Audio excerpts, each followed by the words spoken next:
हे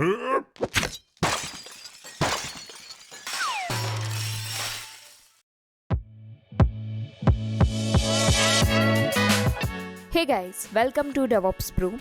आज हम most requested topic को कवर करने वाले हैं, जो कि है स्टेटफुल सेट्स इन क्यूबरनेटीज। तो बिना टाइम को वेस्ट किए चलते हैं और सबसे ईजीएस्ट वे में सीखते हैं स्टेटफुल सेट्स को। So what is स्टेटफुल sets? Stateful sets are Kubernetes resource that allow us to deploy and manage stateful applications. Okay, but हमें तो नहीं पता है कि stateful applications क्या होती है। So, stateful application ऐसी applications होती है जिनको एक persistent storage चाहिए होता है to function properly. For example, database.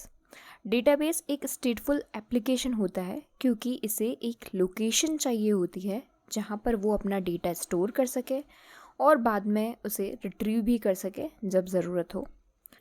और दूसरी तरफ होता है हमारा वेब सर्वर, जो एक स्टैटिक कंटेंट को सर्व करता है और उस कंटेंट को सर्व करने के लिए उसे कोई भी परसिस्टेंट स्टोरेज रिक्वायर्ड नहीं होता है। तो ऐसी टाइप की एप्लीकेशंस को हम स्टेटलेस एप्लीकेशन कहते हैं। तो यहाँ तक हमें समझ आया है कि स्टेटफुल और स्टेटलेस एप्लीकेशन क्या होती है, और अब हम स्टेटफुल सेट की डेफिनेशन को अच्छे से समझ पा रहे होंगे कि स्टेटफुल सेट्स वो रिसोर्स होते हैं क्यूबरनेटीज़ के जो हमें अलाउ करते हैं to deploy and manage stateful applications. But आपके मन में क्वेश्चन आएगा कि क्या हम स्टेटफुल एप्लीकेशंस यानी कि डेटाबेस या स्टोरेज सिस्टम को डिप्लॉयमेंट से डिप्लॉय और मैनेज नहीं कर सकते हैं क्या? तो अब एक छोटा सा एग्जांपल लेते हैं जिससे आपको डिप्लॉयमेंट एंड स्टेटफुल सेट का पूरी तरह से डिफरेंस भी समझ आ जाएगा। तो मान लेते हैं कि हमारी एक वेब एप्लीकेशन है जिसको हमने डिप्लॉयमेंट से डिप्लॉय किया हुआ है और उसको हाईली अवेलेबल रखने के लिए हमने उसके 3 रेप्लिकास क्रिएट किए हुए हैं। तो हमारे पास में 3 पॉड्स हमारी वेब एप्लीकेशन के चल रहे हैं और हमारी एप्लीकेशन का डेटा स्टोर होता है हमारे डेटाबेस में। सो लेट्स सपोज कि डेटाबेस को भी हमने डिप्लॉयमेंट से डिप्लॉय किया है। तो यहाँ तक तो ठीक है कि हमारी वेब एप्लीकेशन आराम से डेटाबेस को एक्सेस कर पा रही है और read and write operation perform कर पा रही है। बट यहाँ एक दिक्कत है। दिक्कत यह है कि हमने वेब एप्लीकेशन को तो हाईली अवेलेबल रखने के लिए 3 रेप्लिकास बनाए हुए हैं, बट हमारे डेटाबेस का सिर्फ एक ही रेप्लिका चल रहा है। तो एक काम करते हैं, डेटाबेस के डिप्लॉयमेंट को स्केल अप कर देते हैं और उसके रेप्लिका काउंट को 1 से 3 कर देते हैं। यानी कि अब हमारे पास में डेटाबेस के भी 3 पॉड्स चल रहे हैं। बिल्कुल ठीक है। तो हमारे पास में 3 पॉड्स वेब एप्लीकेशन के हो गए और 3 पॉड्स हमारे डेटाबेस के रनिंग आ चुके हैं। और अब हमारी वेब एप्लीकेशन डेटाबेस से कनेक्ट करना चाहती है ताकि वो read and right operations perform कर सके। तो ऑब्वियस है कि डेटाबेस के डिप्लॉयमेंट पर ट्रैफिक एक सर्विस से होते हुए ही जाएगा और सर्विस इन जनरल किसी भी पॉड पर अपना ट्रैफिक भेज सकती है। यानी कि सर्विस रैंडमली सेलेक्ट करेगी इन तीनों में से कोई भी एक पॉड और अपना ट्रैफिक वहाँ पर सेंड करेगी। तो केस नंबर 1 में मान लेते हैं कि वेब एप्लीकेशन डेटा राइट करना चाहती है और सर्विस ने रैंडमली उस रिक्वेस्ट को पॉड नंबर 2 पर भेजा और वेब एप्लीकेशन ने अपना डेटा पॉड नंबर 2 पर राइट कर दिया।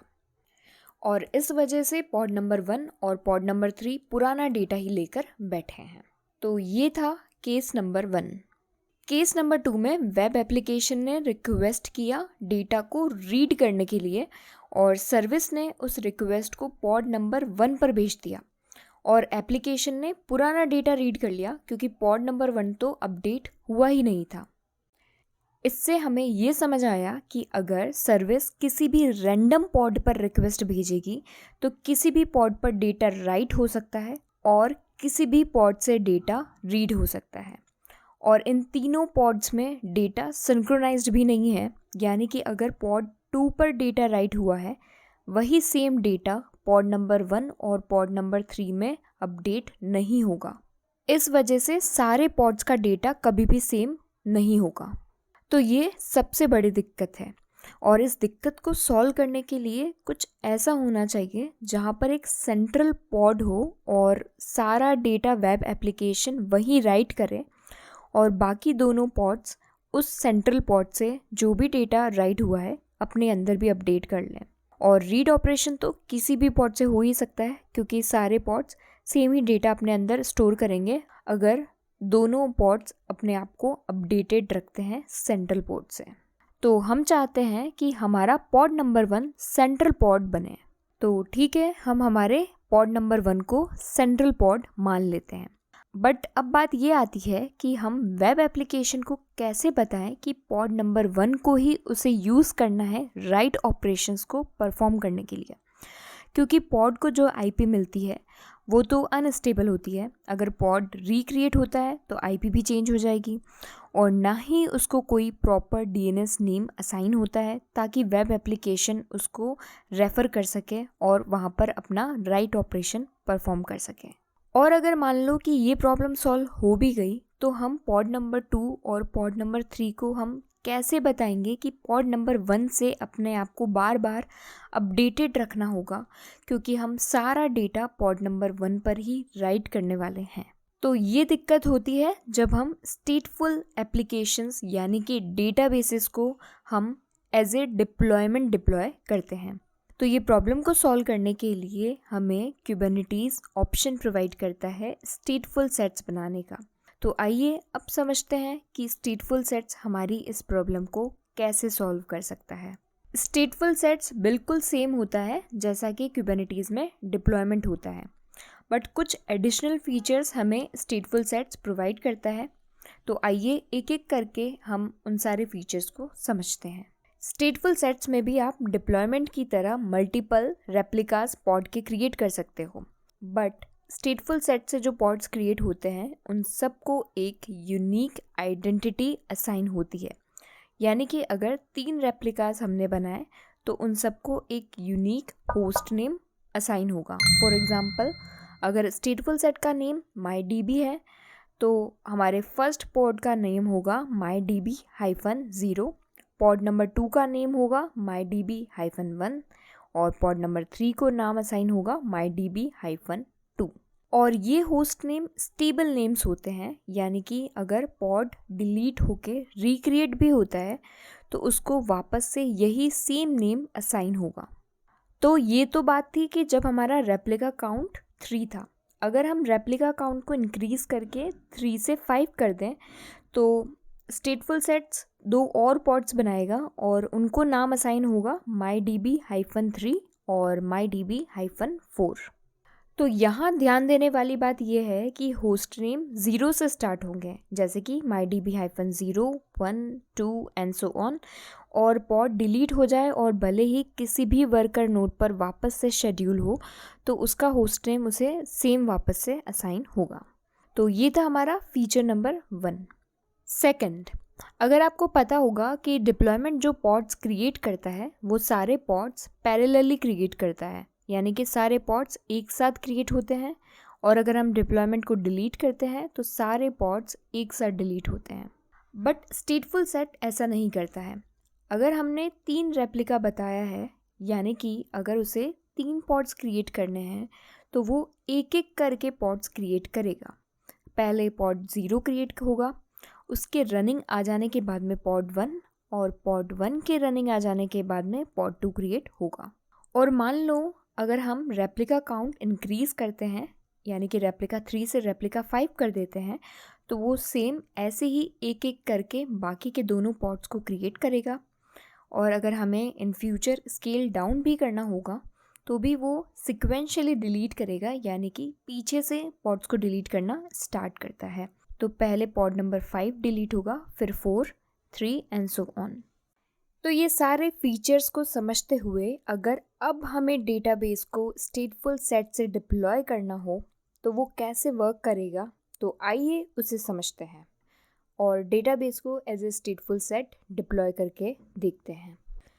तो हमने MySQL नाम से एक स्टेटफुल सेट क्रिएट किया और रेप्लिका काउंट एक ही रखा। तो स्टेटफुल सेट ने एक पॉड क्रिएट कर दिया जिसको होस्ट नेम असाइन हुआ MySQL-0, और जैसा कि होस्ट नेम स्टेबल नेम होता है, तो इस होस्ट नेम को हमने किसी तरह वेब एप्लीकेशन को बता दिया कि राइट ऑपरेशन करने के लिए इसी पॉड का यूज़ करें, जो कि है MySQL-0। कुछ टाइम बाद हमने स्टेटफुल सेट के रेप्लिका काउंट को इंक्रीज़ करके 3 कर दिया। तो इस सिचुएशन में स्टेटफुल सेट ने MySQL-1 नाम से सबसे पहले एक और पॉड क्रिएट किया और उसके रनिंग आने के बाद में MySQL-1 ने डेटा क्लोन किया MySQL-0 वाले पॉड से, और उसका डेटा सिंक्रोनाइज्ड रहे उसके लिए उसने अपने अंदर MySQL-0 के होस्ट नेम को as a central host name अपने अंदर सेव कर लिया, ताकि हर थोड़े इंटरवल में वो उससे कनेक्ट कर सके, और अगर कोई भी डेटा अपडेट हुआ है तो वो अपने अंदर डेटा को कॉपी कर सके। तो इस तरह हमारा पहला पॉड क्रिएट होगा। तो जैसे ही MySQL-1 पॉड पूरी तरह से रेडी स्टेट के अंदर आ जाएगा, ये सारे काम ख़त्म होते ही स्टेटफुल सेट एक न्यू पॉड क्रिएट करेगा जो कि होगा MySQL-2।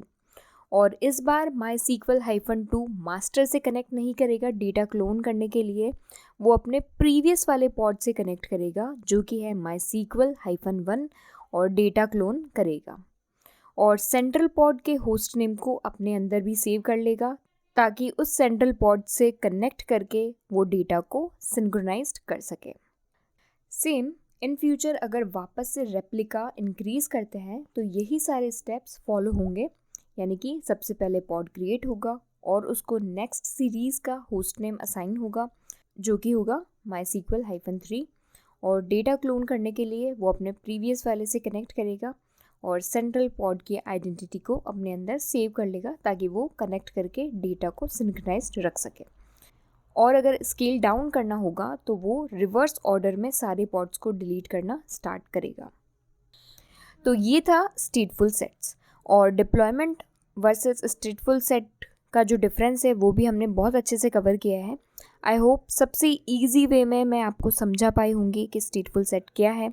अगर आपको समझ आया है तो इस वीडियो के लिए एक लाइक तो बनता है, और अगर आप चैनल पे पहली बार आए हैं तो चैनल को सब्सक्राइब करें, ताकि आप इसी तरह से डेवऑप्स के हर कंसेप्ट को ईजीली समझ सकें। आज की वीडियो में हमने सिर्फ स्टेटफुल सेट को समझा है, कोई प्रैक्टिकल परफॉर्म करके नहीं देखा है। आने वाली वीडियो में हम स्टेटफुल सेट को कैसे क्रिएट करते हैं और क्या क्या और ऑप्शंस हमारे स्टेटफुल सेट में होते हैं, वो सब हम नेक्स्ट वीडियो में समझेंगे। तो मिलते हैं नेक्स्ट वीडियो के अंदर। Thank you.